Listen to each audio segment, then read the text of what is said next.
వారందరికీ కూడా ఆర్థిక శుభాకాంక్షలు తెలియజేస్తున్నారు. సుదీర్ఘ కాలంగా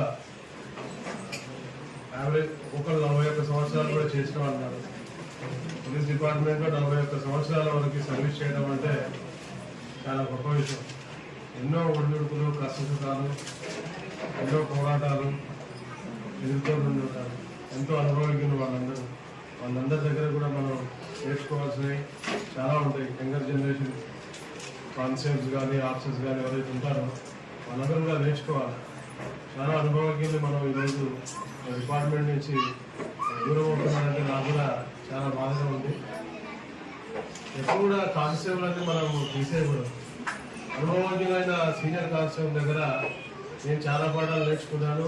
టిల్ టుడే కూడా వాళ్ళ దగ్గర నేర్చుకుంటూ ఉంటాను. ఆ ఇంటరాక్షన్ ఉంటుంది. వారి యొక్క శ్రమ, కష్టము, ఫలితం చాలా ఇస్తుంది. వాళ్ళ సక్సెస్లో మనం వాళ్ళ జీవిత భాగస్వామిని ప్రత్యేకంగా మనం గుర్తించాలి. వాళ్ళందరినీ కూడా పేరున అభినందిస్తున్నాను.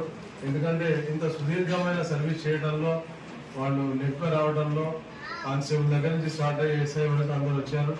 ఆ స్థాయికి రావడానికి ఈ పోరాటంలో వాళ్ళ యొక్క సహకారం చాలా అమూల్యమైనది. నిత్యం మనం ఏదో ఒక విషయంలో రోడ్ల మీద ఉంటూ ఉంటాం. పగలు రాత్రి రకరకాల కారణాలతో బయట ఉంటాం.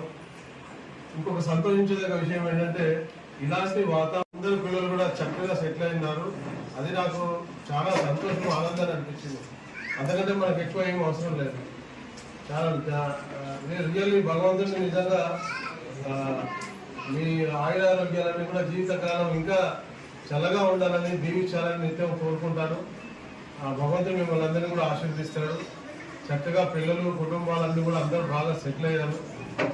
ఎటువంటి ఇది పెట్టుకోకుండా చేసి జీవితాన్ని ప్రశాంతంగా గడపండి. కాకపోతే ఒక బిజీ లైఫ్లో అలవాటు పడ్డారు కాబట్టి రిటైర్ అయిన తర్వాత ఏంటి అనే ఆలోచన రావచ్చు మీకు. ఎవరి యాక్టివిటీని బట్టి వాళ్ళు ఆల్టర్నేట్ ఏమైనా జాబ్ ఆపర్చునిటీ ఉంటే చూసుకోండి. లేదంటే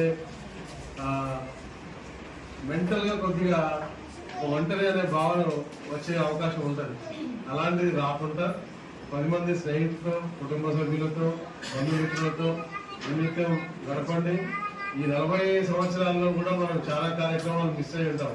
పెళ్ళిళ్ళు, రకరకాల కార్యక్రమాలు, ఫంక్షన్స్ అన్ని కూడా మిస్ అయి ఉంటాం.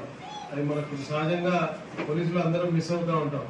ఇప్పుడు అవకాశం దొరికింది కాబట్టి చక్కగా బంధుమిత్రులు కానీ, స్నేహితులు కానీ వాళ్ళతో కలవండి. అన్ని కార్యక్రమాల్లో పాల్గొనండి. మీ పిల్లలు, వాళ్ళ పిల్లలు, మనవరాళ్ళు, మనవాళ్ళు, వాళ్ళ పెళ్ళిళ్ళు ఇవన్నీ చక్కగా కార్యక్రమాలన్నీ మీరు దగ్గరుండి చేయాలి.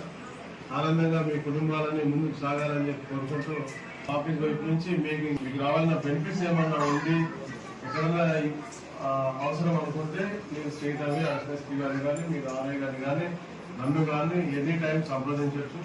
అవన్నీ కూడా గ్రూప్లో మీరు ఆల్రెడీ మెంబర్ అవుతున్నారు కాబట్టి మీరు ఎక్కడున్నా గ్రూప్లో షేర్ చేసినా ఇమీడియట్గా దానికి రెస్పాండ్ అవ్వడం జరుగుతుంది. సో ఇది మీ బెనిఫిట్కి సంబంధించిన విషయం. సో చక్కటి అవకాశాన్ని కల్పించారు. భగవంతుడు ఎప్పుడు కూడా మీ అందరి మీ రిమైనింగ్ లైఫ్ అంతా కూడా ప్రశాంతంగా, సంతోషంగా, ఆయురారోగ్యాలతో ముందుకు కొనసాగాలని చెప్పి పేరున మీ అందరికీ భగవంతుడి ఆశీస్సులు అందజేయాలని కోరుకుంటూ మీరు అవకాశం కల్పించినందుకు మీ అందరికీ కూడా, మీకు, మీ కుటుంబ సభ్యులకి, మీ భాగస్వామి